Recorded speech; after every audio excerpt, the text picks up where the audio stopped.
Hoy le quiero hablar, ¿verdad?, de un tema que es: en Cristo no hay condenación. ¿En Cristo no hay qué? La palabra de Dios dice en Romanos: ninguna condenación hay para los que están en Cristo Jesús. Esto es algo, ¿verdad?, que nosotros lo tenemos que tener bien claro en nuestro corazón.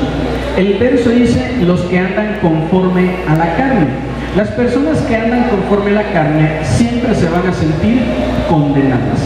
Las personas que andan conforme a su carne siempre se van a sentir condenadas. No importa, ¿verdad?, qué tan fuerte sea la presencia de Dios, no importa qué tan fuerte sea la presencia del Espíritu Santo, siempre se va a sentir uno condenado. Cuando tú tienes delante de ti el decir una mentira o venir y decir la verdad, y tú dices la mentira, empiezas a andar y a caminar conforme a tu carne. Y te va a ser bien difícil sentirte bien cuando sabes que está diciendo una mentira. ¿Sí me explico? Cualquier pecado que usted quiera, si usted empieza a hacer y a cometer pecados, si usted pone delante de su vida un pecado, va a ser difícil que usted se sienta, ¿verdad?, bien, que usted se sienta a gusto. Creo que todos nos sentimos mal en nuestra casa cuando sabemos que le hemos fallado a nuestros padres, a nuestra esposa, a nuestro esposo, cuando sabemos que le hemos fallado a Dios.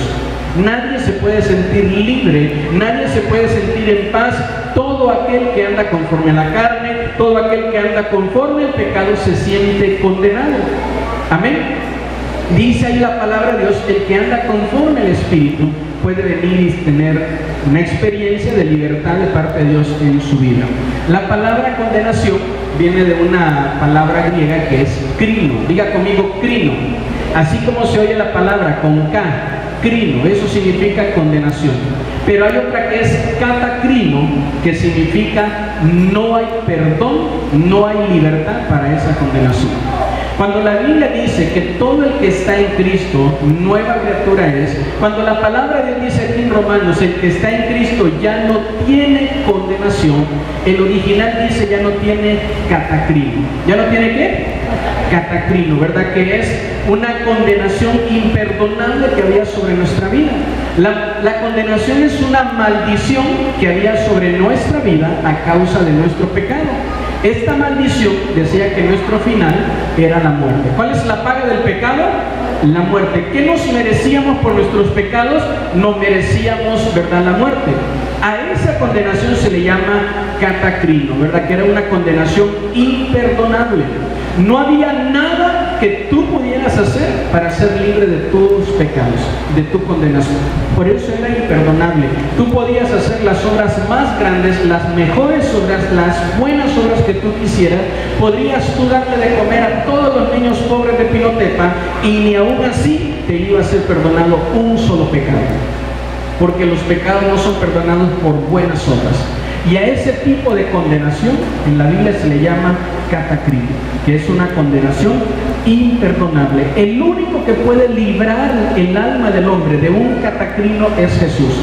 El sacrificio de Cristo me liberó a mí, me liberó a usted, ¿verdad?, de toda condenación que era imperdonable. Por eso la misma palabra de Dios dice, ¿verdad?, que el perdón de los pecados no es por buenas obras. Amén. Nadie con sus buenas obras borra sus malas obras. Las buenas obras tienen una recompensa. Todo lo que tú siembres lo vas a cosechar. Pero tus malas obras también tienen una recompensa. Nuestras malas obras se llaman pecado, y el pecado trae condenación. Por eso es que Cristo vino a esta tierra para liberarnos de toda condenación. Amén. Y eso es importante que lo tengamos muy claro en nuestro corazón. El que está en Cristo ya no es una persona, un hombre, una mujer condenado a muerte. Ninguna persona que le haya entregado su vida a Cristo está condenado a muerte. La Biblia dice que Cristo vino para quitar esa condenación del hombre y para darle al hombre vida eterna. Usted tiene que estar seguro de la vida que ha recibido en Cristo Jesús. En Cristo Jesús. Amén. La desobediencia, ¿verdad?, es algo que trae condenación. Romanos capítulo 13, verso 2, dice: de modo que quien se opone a la autoridad, a lo establecido por Dios resiste, y los que resisten acarrean condenación para sí mismo. Siempre que he leído este pasaje, lo he visto desde un punto de vista, ¿verdad?, de los cristianos que desobedecen al pastor. porque así me lo enseñaron siempre. Pero en realidad la Biblia dice que todo lo que es autoridad que Dios ha puesto sobre mi vida, y empezamos por nuestros padres. Su papá y su mamá son la primera autoridad que usted tiene de parte de Dios en esta tierra. Fíjese, ¿cuántos de ustedes saben que Jesús dijo que el primer y más importante mandamiento era amar a Dios con toda nuestra alma, con toda nuestra mente y con toda nuestra fuerza?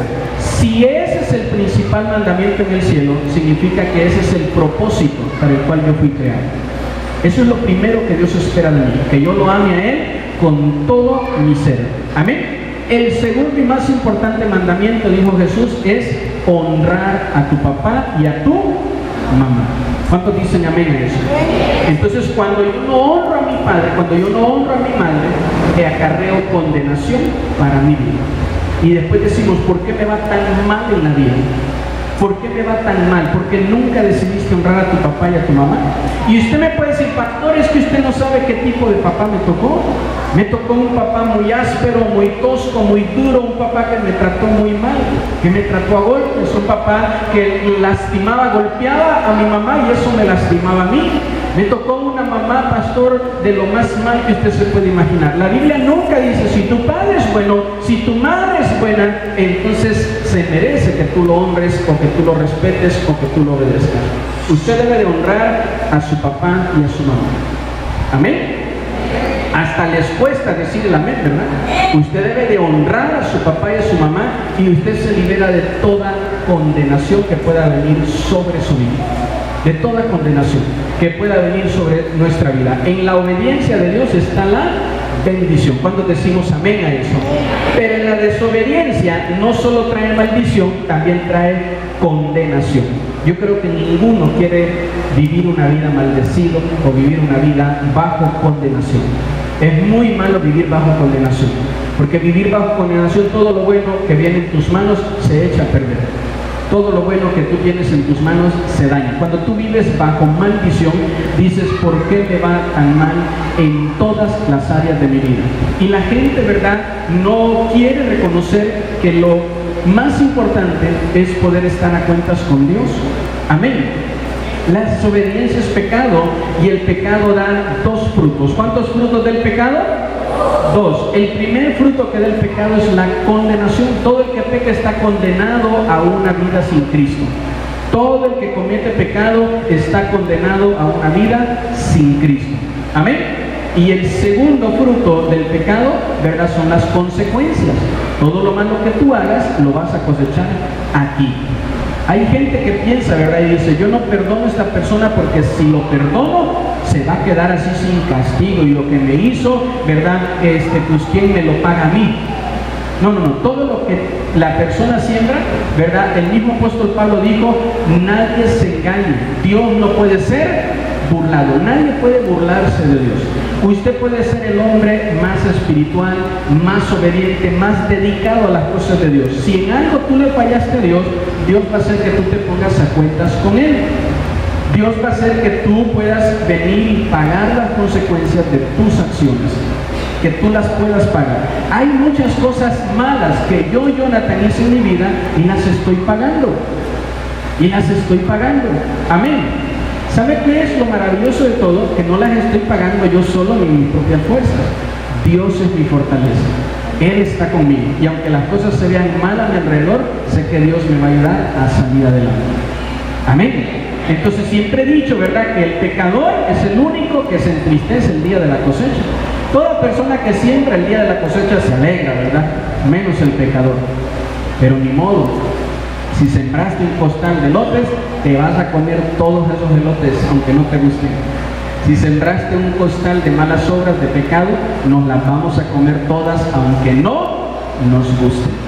Nadie puede burlarse de Dios. Amén.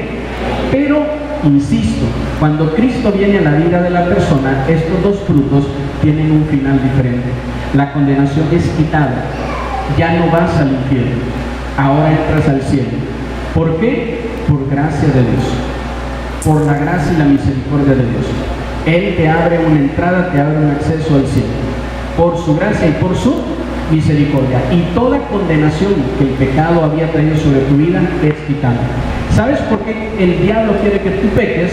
Para que así tú puedas tener derecho a ir al infierno. No un deber, sino un derecho. ¿Por qué la gente, verdad, siempre le he dicho, el infierno no fue creado para las personas? Porque muchas personas van a ir a parar ese lugar, porque decidieron vivir alejados y apartados de Jesús. Decidieron vivir alejados y apartados de lo que el Señor manda en nuestra palabra. Toda persona que diga, yo siempre he tenido a Jesús en mi mente, yo siempre a Él le oro, yo siempre a Él le clamo, yo siempre a Él le rezo, como lo quieran ver, si nunca confesaron sus pecados delante de Cristo y lo recibieron en su corazón, no importa aún que hayas venido a la iglesia. Amén. No importa que tengas una Biblia abierta en la casa, en el mejor salmo para ti, si no confiesas tus pecados delante de Jesús y lo aceptas como tu Señor y tu Salvador, no va a ser quitada la condenación. Por eso es importante que podamos saber que Cristo vino no para condenar al mundo, sino para liberarlo. ¿Cuántos decimos amén a esto? Nuestra vida lejos de Dios, ¿verdad?, nos tenía cerrado el acceso a las bendiciones abundantes de Dios. Vivíamos por misericordia, pero al recibirlo, vivimos ahora, ¿verdad?, en su abundante gracia. La salvación de Cristo es para toda tu familia. Diga conmigo, toda mi familia. Pastor, hasta mi tío el borracho, para toda su familia. Hasta mi primo el delincuente, para toda su familia. Amén. Hasta mi cuñado el drogadicto, no puede haber así una cláusula de que al cuñado lo dejemos afuera. Para toda la familia. Amén. Romanos capítulo 5, verso 18 al 21 dice, así que como por la transgresión de uno vino la condenación a todos los hombres, de la misma manera, por la justicia de uno vino a todos los hombres la justificación de vida. Porque así como por la desobediencia de un hombre, los muchos fueron constituidos pecadores, así también por la obediencia de uno, diga conmigo, la obediencia de uno, los muchos serán constituidos justos.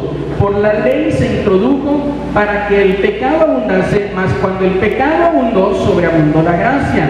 Para que así como el pecado reinó para muerte, así también la gracia reine para la justificación, para vida eterna, mediante Jesucristo, Señor nuestro. En este pasaje se habla, ¿verdad?, de la obra que Cristo hizo sobre la tierra, pero también es aplicable a cada uno de nosotros.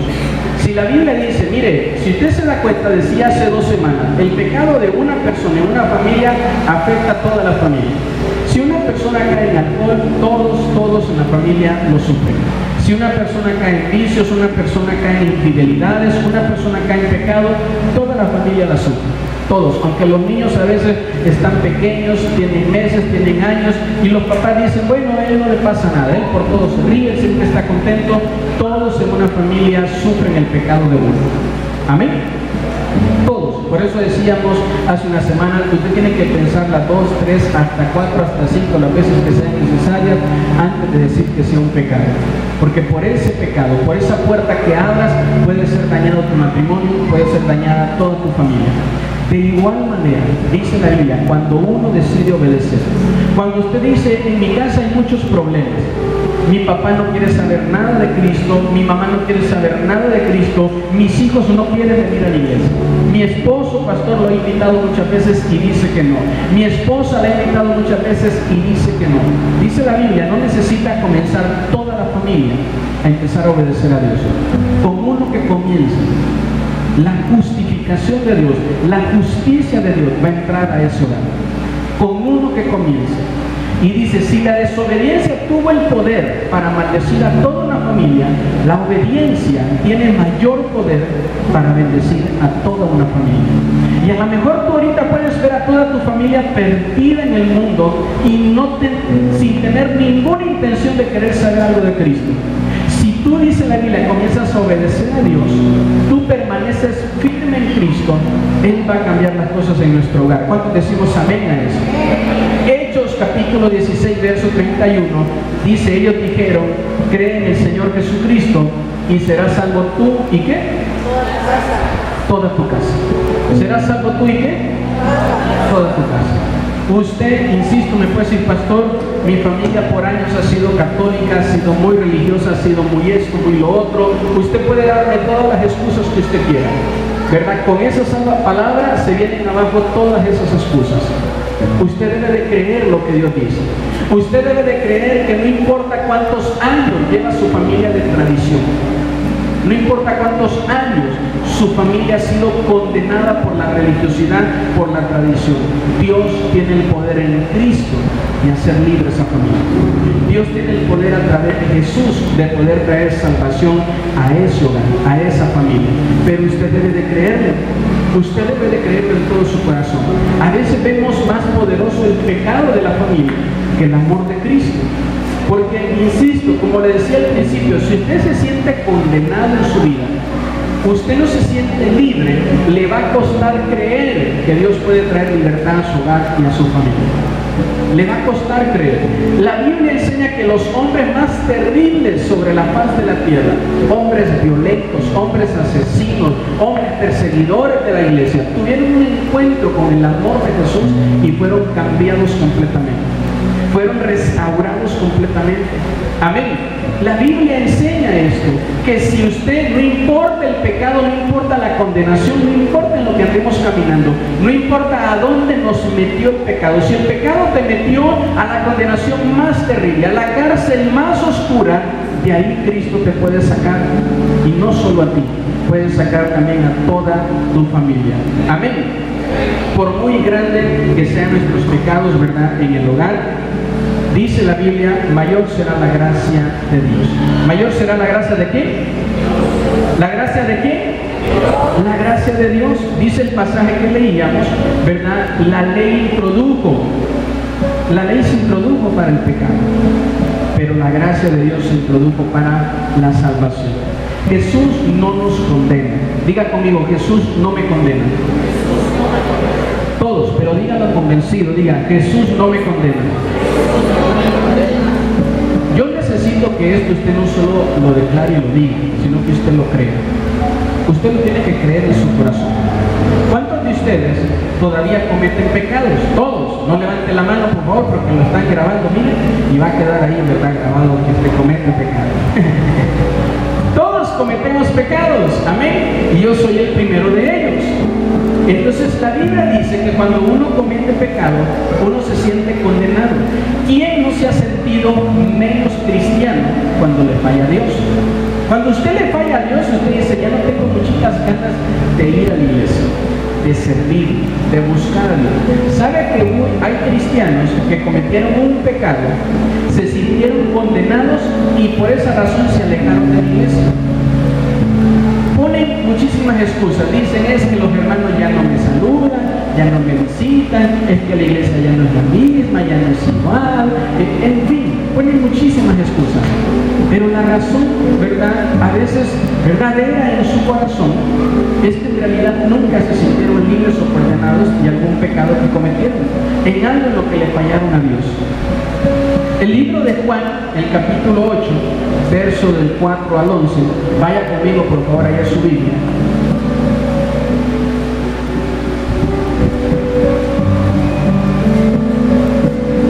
La palabra de Dios dice, le dijeron, maestro, esta mujer ha sido sorprendida en el acto mismo de adulterio. Y en la ley nos mandó Moisés a apedrear a tales mujeres. Tú pues, ¿qué dices? ¿Qué decía la ley? Que había, tal ley decía que estaba condenada esa mujer. Había que apedrearla. Pero le preguntan ahora a Jesús, ¿verdad? ¿Tú ahora qué dices? Imagínense que nos presentan a nosotros con nuestros pecados delante de Jesús. Mira, este hombre ha pecado, este joven, esta jovencita, toda esta familia ha pecado. La ley dice que están, ¿verdad?, maldecidos por condenación. Jesús, ¿tú qué dices? Verso 6. Mas esto decían tentándole para poder acusarle. Pero Jesús, inclinando hacia el suelo, escribía en tierra con el dedo. Y como insistieran en preguntarle, se enderezó y le dijo, el que de vosotros esté sin pecado, sea el primero en arrojar la piedra contra él. e inclinándose de nuevo hacia el suelo, siguió escribiendo en tierra. Pero ellos, al oír esto, acusados por su conciencia, ¿quién les acusaba?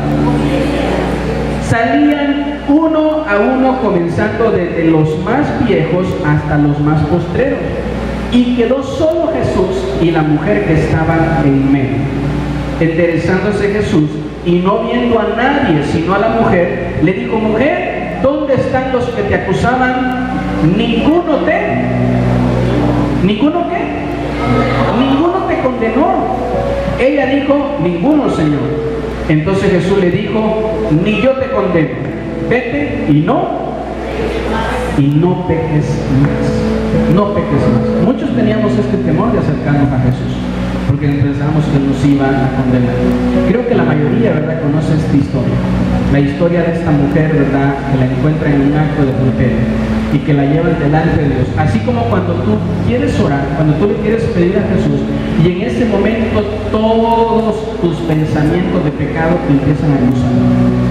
Todos los demonios sobre tu vida empiezan a condenarte y a decir: Jesús, este es un mentiroso pero de primera, este es un ladrón pero de primera, este es un engañador pero de primera. Y ahí todos los pecados que usted haya cometido, y todos ellos están listos para condenarle a usted. Todos, aún personas pueden caer en esto y empezar a decir: este hombre, esta mujer ha hecho lo malo. Fíjese que yo he conocido familias, diga conmigo, aquí no hay ninguna, que entre ellos mismos se condenan.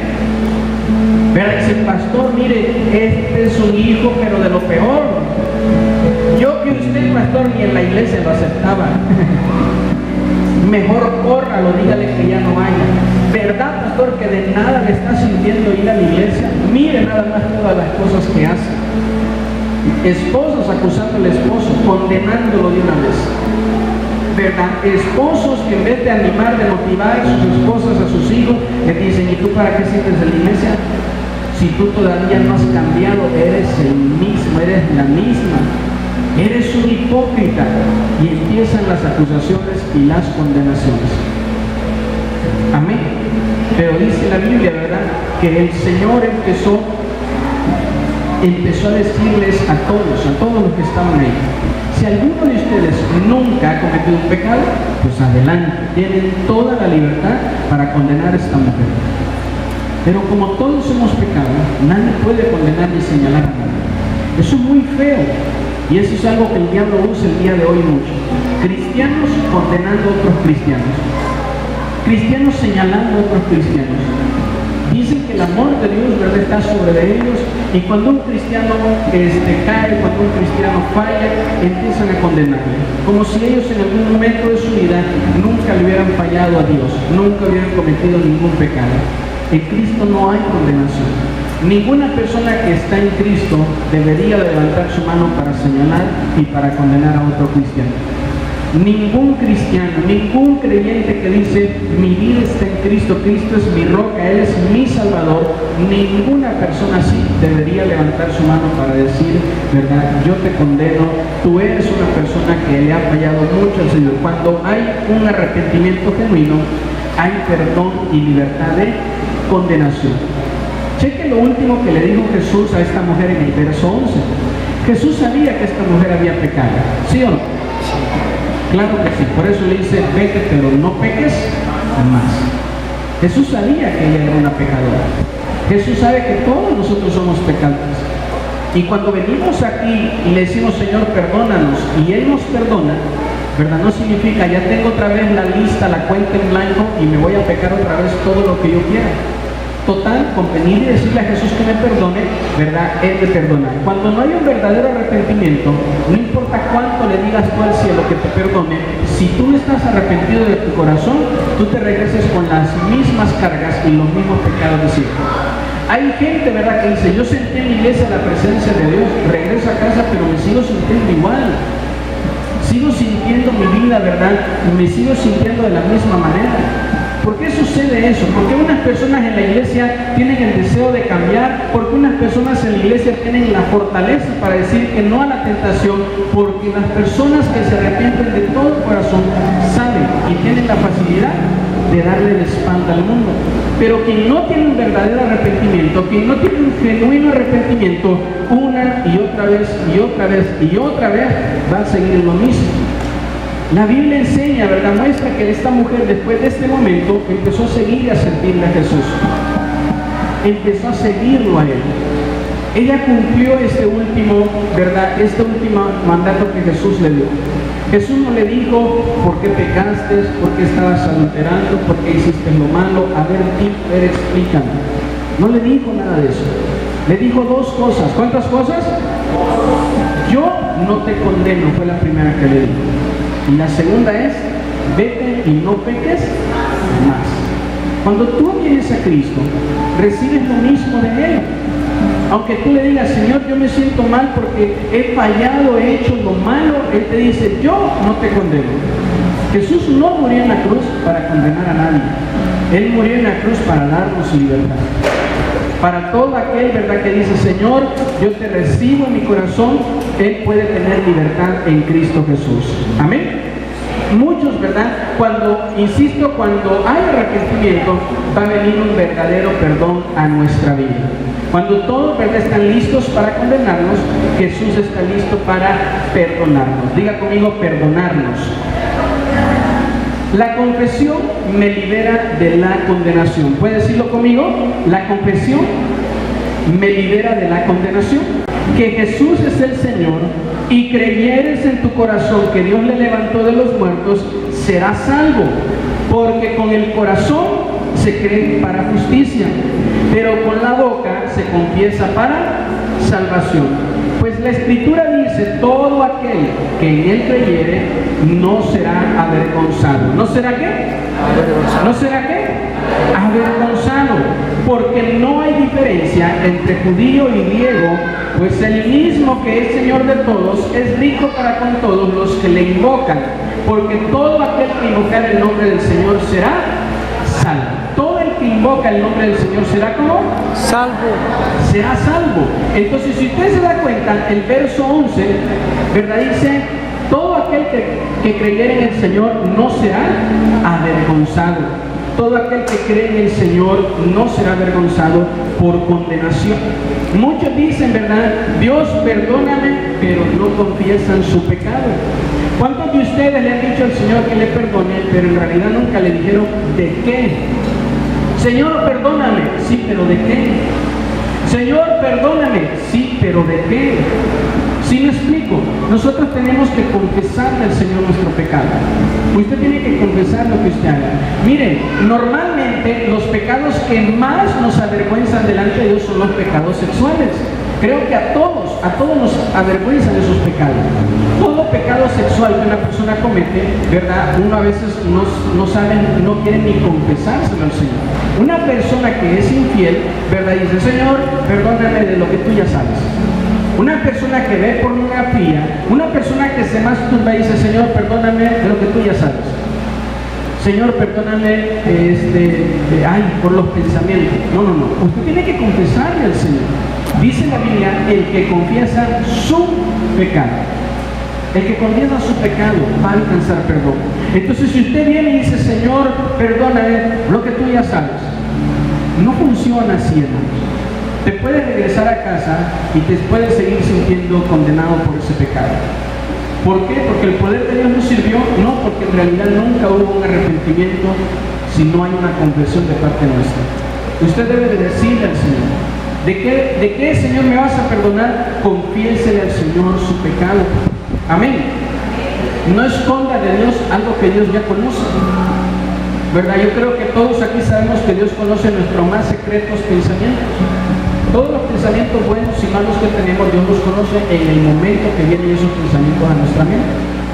Nadie puede esconderse de Dios al pecar. No importa que te escondas de las personas, no importa que te escondas de tu esposa, de tu esposo, no importa de quién te escondas. Y a lo mejor nadie te vio, pero Dios ahí estuvo. Y Dios conoce nuestros pecados. Amén. Dios sabe cuáles son las cosas que hemos hecho. Por eso es que, insisto, ¿verdad?, no podemos esconder nuestros pecados de Dios cuando Él ya los conoce todos. Solo meditar en tus pecados no te hará salvo.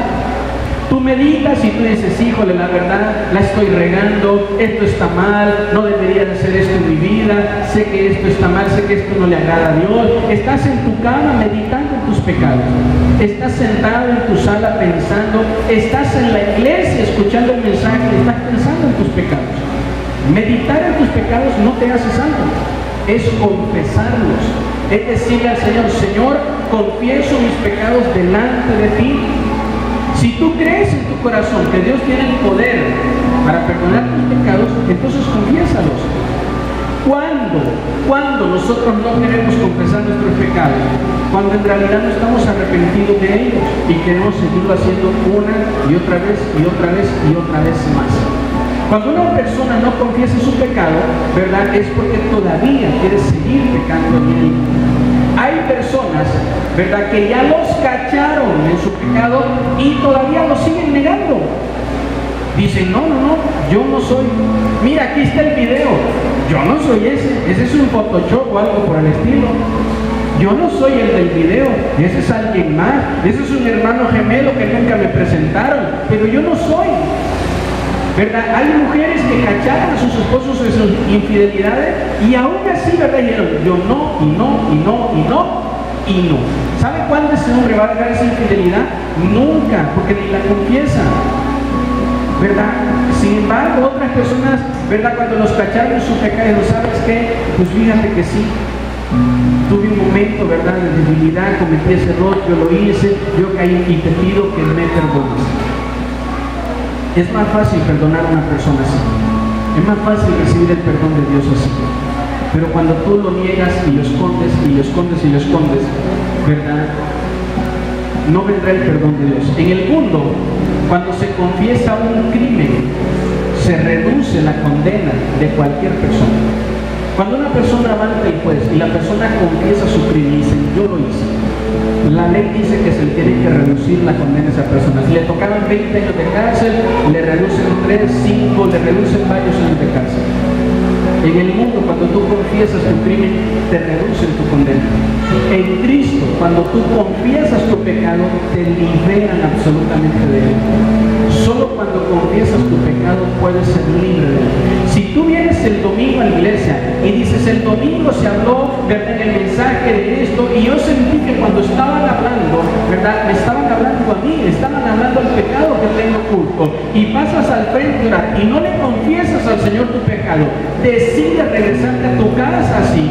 Cuando regreses allá el lunes vas a volver a caer en el mismo pecado, el martes vas a volver a caer en el mismo pecado, el miércoles otra vez y otra vez y otra vez, y el mismo diablo te va a acusar, te va a condenar y te va a decir, ¿de qué sirve que vayas a la iglesia? Como quieras sigues pecando en lo mismo. Pasas a orar, vas a la célula, pero eso no te está sirviendo para nada, porque sigues teniendo los mismos pecados y las mismas cosas. ¿Sí me explico? Y ahí es cuando nosotros tenemos que saber que si no hay una confesión en nuestra vida de todo corazón, no va a haber una completa libertad. El que está en Cristo, ¿verdad?, no más tiene que vivir en condenación. No más. Por favor, no ocultes su pecado delante del Señor. Si tú estás en tu casa y ahí en tu casa el Señor trae a tu mente y te dice que está mal que sigas haciendo algún pecado, en ese momento, ¿verdad?, insisto, no puedes ocultar algo de Dios que ya sabe, que Dios ya conoce. Toma la decisión de arrepentirte de corazón. Amén. No decidas cambiar por agradar a los demás. Normalmente les cuesta más cambiar a los jóvenes, porque dicen, es que si me porto bien, como mi papá todo el tiempo me dice, pórtate bien, como mi mamá siempre me dice, pórtate bien, si me porto bien es como estarle dando gusto a ellos, mejor me porto más mal para que se les quite. No funciona así. Amén.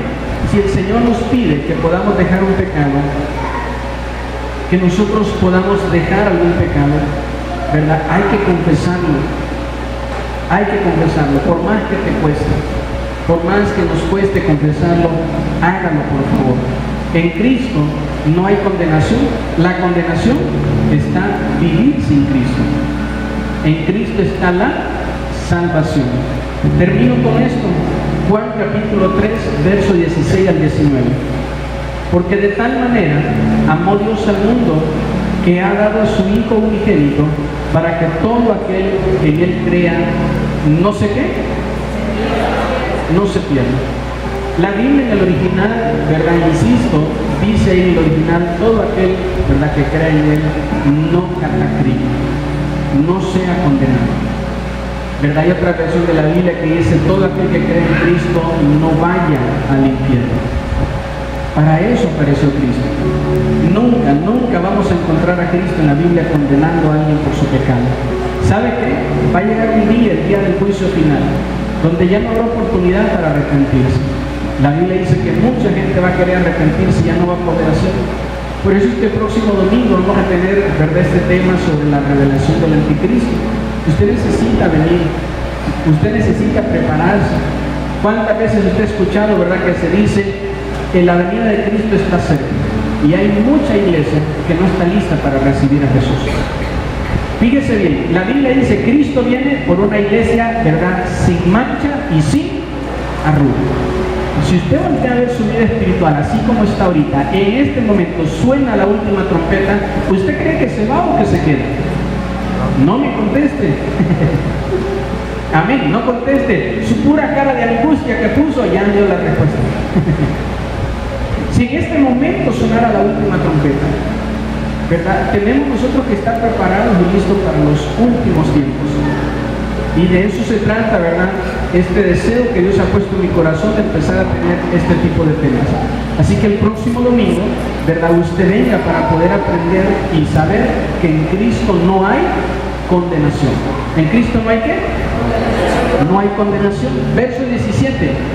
Porque no envió Dios a su Hijo al mundo para condenar al mundo.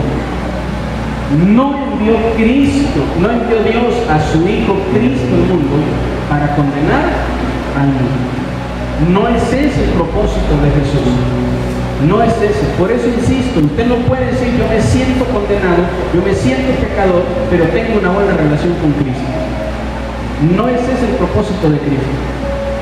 El mismo verso dice, sino para que el mundo sea salvo por Él. Para que el mundo sea salvo por quién? Por Él. No hay ninguna manera, no hay ninguna forma como nosotros podamos obtener salvación solo a través de Cristo. Solo a través de Él. El verso 18 dice, el que en Él cree no es condenado, pero el que no cree ya ha sido condenado, porque no ha creído en el nombre del unigénito Hijo de Dios. Verso 19, y esta es la condenación, que la luz vino al mundo y los hombres amaron más las tinieblas que la luz, porque sus obras eran malas. ¿Sus obras eran cómo? Eran malas. Esta es la condenación, que Jesús vino, ¿verdad?, a nuestra vida, a nuestra familia, a nuestro hogar, y decidimos no amarlo a Él. ¿Sabe cuánta gente ha tenido la oportunidad de entregarle su vida a Cristo y no ha querido hacerlo? Porque hay mucha gente que dice, es que si empiezo a venir a la iglesia, ya no voy a poder ir a la fiesta. Lo que amo del mundo, ya no voy a poder ir a tomar, ya no voy a poder ir a hacer esto, lo otro. Las cosas que aman del mundo les cuesta más dejarlas, porque deciden amar más al mundo. Pero yo le quiero pedir a usted que usted siempre, ¿verdad?, decida amar más a Cristo. Amén.